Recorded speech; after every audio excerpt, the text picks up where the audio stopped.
Tim with Online Big Blue, bringing you the best in New York Giants sports talk and entertainment. The draft is rapidly approaching.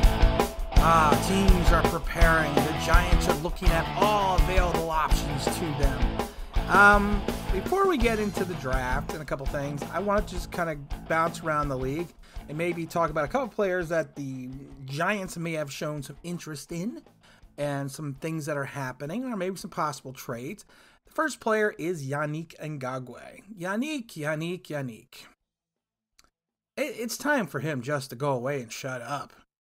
I'm tired of it. Now he's starting a beef with the owner's son, of course, who does also work for the organization.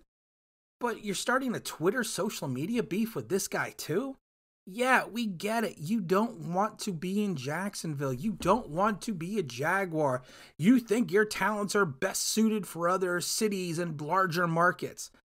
The only problem is, Yannick, you had one really good season, and now you average about 8 sacks.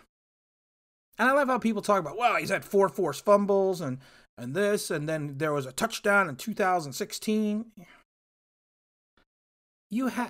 Here's the problem. Jacksonville is fielding calls for your services. I mentioned many times that I worked for the Tampa Bay Buccaneers and the Miami Dolphins at one point in time, and we still have a lot of contacts in Florida. And Florida's great. Florida. I wish we had the contacts that we have in Florida that we could have them in New York, but we don't. So. And we spoke to some people that are close to the Jacksonville situation, and they've all said the same thing. Jacksonville is fielding offers for Yannick. They, of course, they are not looking to swap picks. They are looking for a first-round pick minimum. The only problem is it's Yannick's requirements for a long-term contract at $20 million possibly plus a year that is turning a lot of teams to turn a deaf ear. Yes, I think at 27 or 26, but you're 25. I can't remember how old he is off the top of my head, but yeah, you got many good years ahead of you, but the defensive and edge rusher position, the money's dried up, and the money that people thought was going to be there was not there. Ask poor Jadeveon Clowney, who's still sitting out there, still waiting for a team to show interest. So, you going on Twitter, Yannick, and saying all the things and going after the owner's son, it just makes you look childish. And honestly, I don't want that childish on the Giants.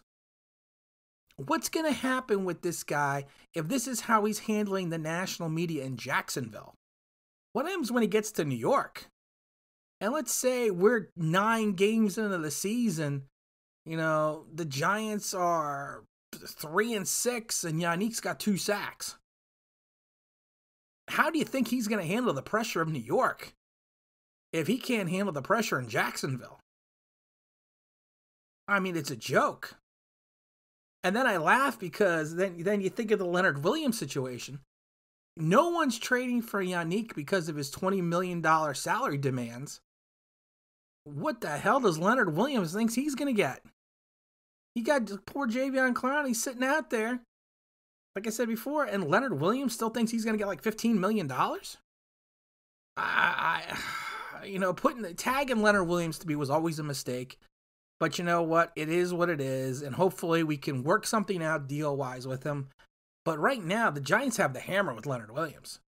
They could be like, hey, you know what, Leonard, we're going to let you go. We're going to go with Yannick, and we're going to go with Clowney, and you're going to have to go somewhere probably on like a $5-6 million prove-it deal.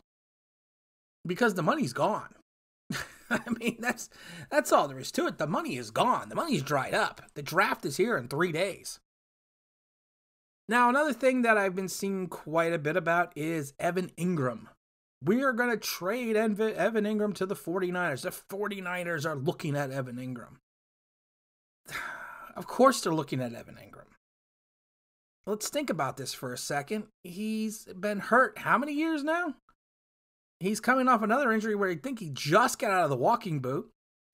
So, yeah, if I was the 49ers and I was, I'll give you a 6th-round draft choice for him. Yeah, why wouldn't you? Because if he all of a sudden gets healthy, you're gonna have a boondoggle. But if he's not, we only put up a 6th. So the Giants aren't gonna trade Evan Ingram. They're gonna hold on to him at least. See if unless someone blows him away with a stupid offer, but I don't see that happening for an injured player.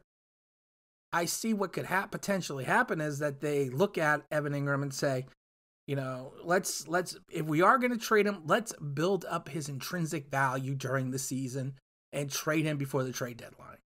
Let's not just give him away because the cupboard is not that full behind Ingram. And everyone's going to say, oh, the rookie from last year, Caden Smith coming. No, Smith, yes, had some nice catches, also had some nice drops. And then we signed the 49ers tight end, the 6'7", whatever tight end. Yeah, he's a blocker. He's not going to be more of an H-back. He's going to be Rhett Ellison's replacement who can't catch as well. So you have Ingram, who's probably still the most athletic and fastest tight end in the league. Now, of course, none of that translates into talent. But the Giants aren't just going to give him away. I mean, that's crazy. Why would we even think about doing that?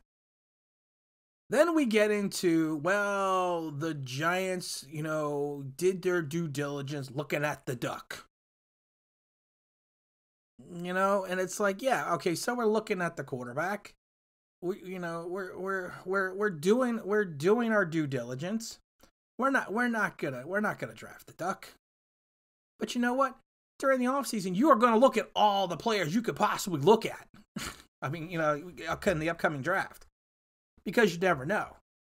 Because you never know what talent is going to be there, to move forward. And you never know who your trading partners might be. And then we take a look at, trading down still. I still don't think we're trading down. I'm not going to say we're not. You never say never in this world. But I can't see us trading down right now. I still think we're going offensive line. We'll probably do a draft show on Tuesday, maybe Wednesday before the draft, once we get some more information and kind of figure out where we're going to go from there. But like I said, I don't see us trading down. I see us picking an offensive lineman. I think we probably going to go offensive lineman the first 2 rounds. The Isaiah Simmons thing is bothering me a little bit because I'm feeling like it's the Josh Allen situation from last year. I think Simmons will be the best player on the board at 4 and the most versatile and the most pro-ready. There you go, Joe Judge. I said it, pro-ready. But I think we're not going to go that route. And I understand you got to protect your franchise quarterback. You got to protect your franchise running back. You got to give them time to throw. You got to open up the holes, open up the seams. But I still think the fact that if you can't stop anyone on defense, it doesn't matter how many points you score. It doesn't matter if you score 40 if you give up 45. So I think we're going to, I think this draft is going to be fun. I think this draft's going to be interesting. I can't, it's a 3-day event. I'm curious to see how they're going to work this out. We're not going to do a live broadcast, but we will do a retrospect with I think I'm going to have someone on with me, and we're going to take a look at the draft together, see who the Giants pick, do some fun stuff. We're going to get back to actually making some videos. We've just been enjoying doing the podcast lately. But we are going to move forward, and hopefully, like I said, this season will still go on as scheduled. And like I said, we got our fingers crossed that we're going to get the best players available for the 2020 season. And we're going to kind of go from there. And again, this is Tim with Online Big Blue, bringing you the best in New York Giants sports talk and entertainment. And as always, if you could if you could subscribe, if you could leave a comment, that would be awesome. And that would help us out greatly.